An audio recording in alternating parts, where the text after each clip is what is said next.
So there are a ton of great sandwiches out there, from the po' boy in Louisiana, to the Monte Cristo in France, the chip buddy in England, to a fried calamari sandwich here in Spain, among other great ones out there. And let me tell you, the one we're making today sits right up there with the best of them. We're talking a vegetable sandwich that breaks all the rules. Now, what do I mean by that? I'll tell you, a typical vegetable sandwich is made with your sliced tomatoes, onion, lettuce, and some type of sauce, like a ranch dressing. The one we're making today has so many different elements to it, so many great textures and flavors. It truly is a mind-blowing experience, folks. This sandwich is so easy to make. It's made with very simple ingredients, and it is so good, even meat eaters are gonna go crazy. Let's begin by cutting a baguette into 6-inch pieces, which is 15 centimeters, and then cutting each piece in half vertically. Now, to make this sandwich, you can use whatever bread you like. I prefer to use a baguette as it gives the sandwich a better flavor and more of a rustic texture.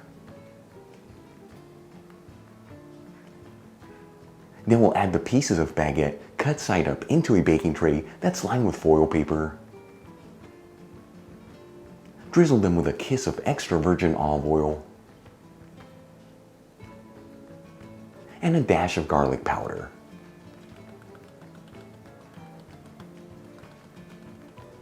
And we'll add our baking tray into a preheated oven, broil only option, that's just a top heat, 210 degrees Celsius, which is 410 degrees Fahrenheit, and we're gonna lightly toast our pieces of baguette just between 2 to 3 minutes.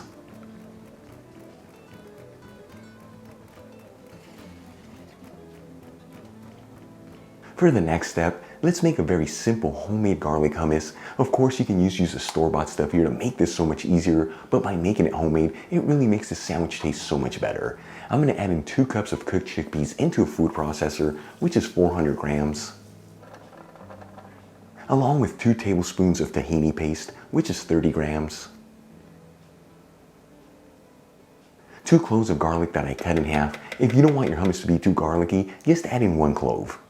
1 teaspoon of fresh lemon juice, which is 5 milliliters, and 2 tablespoons of extra virgin olive oil, which is 30 milliliters.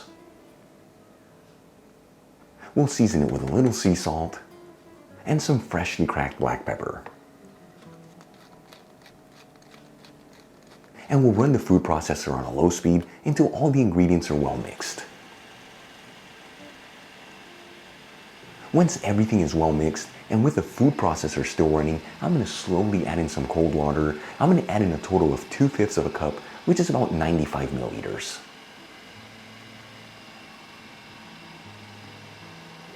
Once all the water has been added, we're going to continue to run the food processor on a low speed, just between 2 to 3 minutes, or until we end up with a beautiful creamy hummus that has no lumps in it. For the final ingredient to prepare, we're gonna make some seared mushrooms that really give this vegetable sandwich the most incredible meaty texture. I'm gonna grab a large fry pan and heat it with a medium-high heat. While the pan is heating up, I'm gonna cut 6 extra large button mushrooms that have been washed and patted dry into thick slices that are 1/2 inch thick, which is about 1 1/4 centimeters.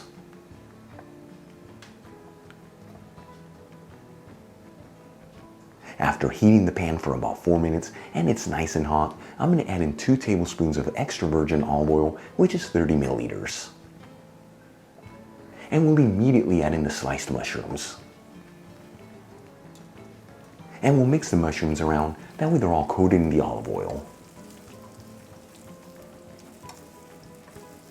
And then we'll place all the mushrooms in a single layer and cook them for about 3 minutes without mixing the mushrooms. This is such an important step when you're cooking mushrooms. You want to be on a medium-high heat, and you don't want to mix them. That way they can release their water. That water can evaporate out of the pan, and it gives the mushrooms the most incredible texture and flavor. After about 3 minutes, I'm going to mix the mushrooms around and then once again cook them on the other side for about 3 minutes on a single layer without mixing the mushrooms.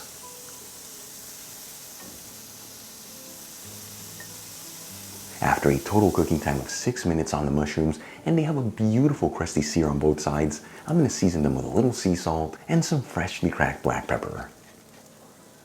And we'll give them a quick mix, that way those seasonings are evenly coating the mushrooms, and then remove them from the pan.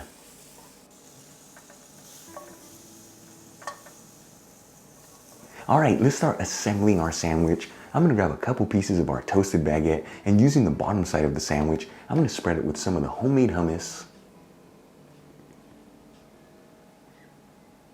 Then I'm going to add in a couple roasted red bell peppers.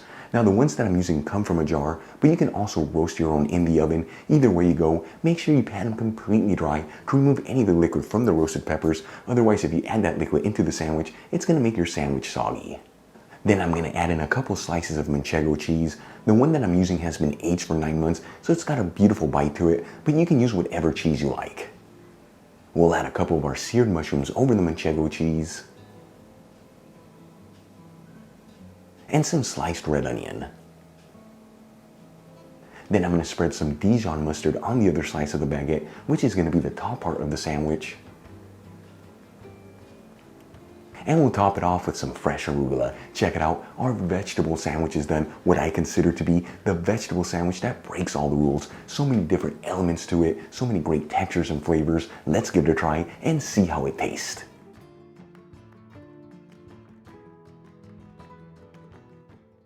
All right, folks, moment of truth, here we go.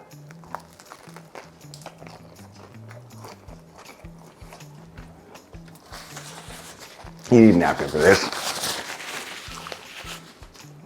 Holy smokes, that is so good. So many different elements and textures, but they all work together for such an explosion of goodness. You know, the best thing about this sandwich is you can make that hummus ahead of time along with the seared mushrooms, and you can literally put this sandwich together within a couple minutes. Folks, you saw this easy to make, simple ingredients. Try this vegetable sandwich at home. You truly will not believe how good it is. Really quick before I go, a shout out to a couple of my patrons, Robert Manahan, Tamara Johnson, Darren Allen, Linda Bufano, and Hollis Helmechi. Again, guys, thank you so much for being patrons of Spain on a Fork.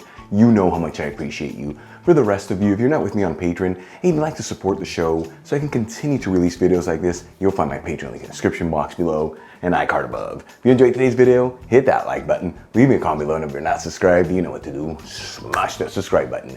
Till the next time, hasta luego. All right, folks, it's a wrap. Incredible sandwich. I'm gonna go lock myself in the closet and eat all of it. Love ya.